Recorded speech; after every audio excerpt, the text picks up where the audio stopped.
How to fix Instagram notes not sending. Hey everyone, welcome to the channel. In this video, I'm going to show you how you can fix if Instagram notes are basically not showing or sending. So without any further ado or delay, let's get started with today's video.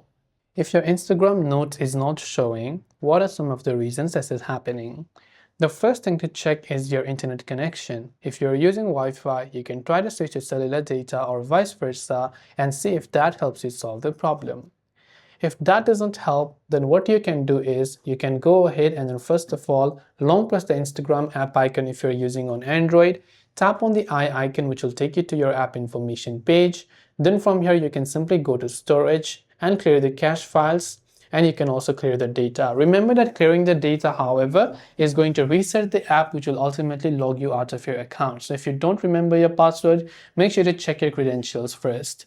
After that, go to your Play Store or your App Store and search for Instagram. Check if the Instagram app has an update, and if it does, then make sure to update it to the latest version.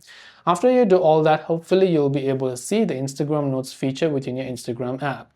That is all for today's video. If you have got any questions, feel free to leave them down. Thank you for watching and see you in the next video.